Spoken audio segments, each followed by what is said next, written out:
Thank you for joining us tonight on NewsNation Prime. I'm Natasha Zubes, and we are tracking this Kentucky trying to recover from this week's devastating flooding. The death toll there still rising. The governor says 25 are dead. Many more are missing. The streets turning into rivers. Rescue crews are having a hard time reaching many areas. There are reports that the dead include 4 young children from one family. They were swept away from their parents' grip. Like so many families, they climbed onto the roof when the home washed away. They clung to a tree, but the rising tide was too much. So many stories of heartbreak, and NewsNation correspondent Robert Sherman is on the ground in the impact zone. Robert, what are you seeing today?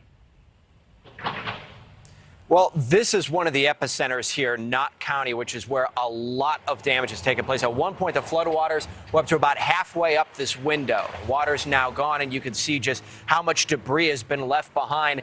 There are communities that are unlivable. There are towns and businesses that have been devastated. Some people fled for their lives, and when they returned home, there's nothing left.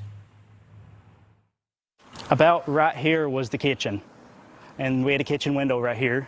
Austin Imhoff and his wife Brianna had only been living in this home for about a month and a half. The foundation is still there, but the house ended up a quarter-mile down the road. The Imhoffs barely got out. We grabbed whatever we could, which was my wallet, her backpack, laptop, stuff like that. And I put her on my back and carried her out of here. Across the street to a neighbor's home. They then climbed a hill, watched their whole community be engulfed by water, and waited 3.5 hours to be rescued by boat. I was just surviving. I mean, at first it was really sad to watch all this stuff get destroyed, but at the end of the day, it's just stuff. Like, I was happy that my wife and I got our lives, and we escaped with our lives.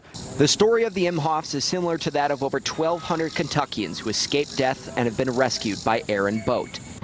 This video was shot by a woman who threw her dog into a container and floated to the roof of somebody's home. She could be seen huddled on top of the roof for hours until the first responders could arrive. But not everyone was so fortunate. Over 24 deaths have been confirmed. That number is expected to rise over the coming days. We continue to pray for the families that have suffered an unfathomable loss, some having lost almost everyone in their household. Governor Andy Beshear says President Biden has added individual assistance to the federal aid heading to over a dozen counties. People across eastern Kentucky have returned to their homes to find little or nothing left. I guess it just hasn't really hit yet. No, it's still processing that we just lost everything. For Austin and Brianna, they're not sure what the future has in store, though they're planning to leave the area and get away from floods for good. You don't really know what happened unless you're living in it, okay? Unless you're there and the water is rising a foot every 5 minutes, you don't understand it. This area where we are, Knott County, saw the most loss of life, 14 of the 25 confirmed deaths. Governor Andy Beshear says they anticipate those casualty numbers are going to continue to climb for potentially weeks, if not months. Natasha? Robert, it's hard to fathom, and we know you've been on the ground speaking with so many people. Is there one image in particular or one story that is sticking with you? Just in terms of the imagery from the damage that we've seen, there was actually one moment where we saw the cargo portion of a semi-truck was sitting in the riverbed, and it was standing upright. It just goes to show how strong a lot of these floodwaters were, that they had the ability to stand up something that weighed to that significance. But just to see the devastation here, how many homes have just been ripped off their foundation and floated a couple of 100 yards down the road. It's just so hard to wrap your mind about how mighty the wrath of nature truly can be. Absolutely, the power of it. All right, Robert Sherman, thank you so much for that report. We'll check back with you. And in the meantime, we are tracking this. The rest of the state bracing for more severe weather. And here to tell us more about this forecast, meteorologist Stacey Ann Gooden from our New York City affiliate WPIX. Stacey, the last thing they need is more rain. How much more is on the way? Oh, there is quite a bit more. But Natasha, before we get into that, let's look at the last 3 days. Total amount of rainfall, almost 11 inches in Buckhorn Lake and as little as Jackson. But that's still significant. And we do have some more to come.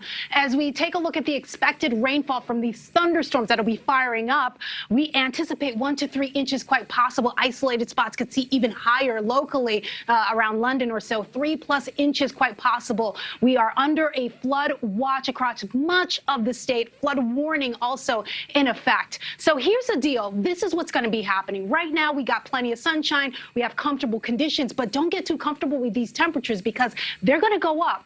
Here are a couple things at play. We have that high pressure that's keeping us dry. We have the stationary front. That's been the culprit, giving us those heavy rainfall and those strong thunderstorms that's moving across the area. Come tomorrow, this frontal boundary that's been quasi-stationary will continue to head further north, giving us some more rain. So that is why we're going to see even higher amounts. Then we have the secondary front, and this is going to be a problem Monday night. So we're paying close attention to it. If there's any rotation in those cells, we're going to be sure to let you know because that you don't want. Now, this dome of high pressure that's been bringing record heat across the Northwest, that's going to be making its way, hindering recovery efforts in Kentucky. We'll send it back to you. All right, Stacey, Natasha. thank you so much. We appreciate it. Thank you for watching. Go to newsnationnow.com to find NewsNation on your television provider. And don't forget to click the red subscribe button below to get more of NewsNation's fact-driven, unbiased coverage.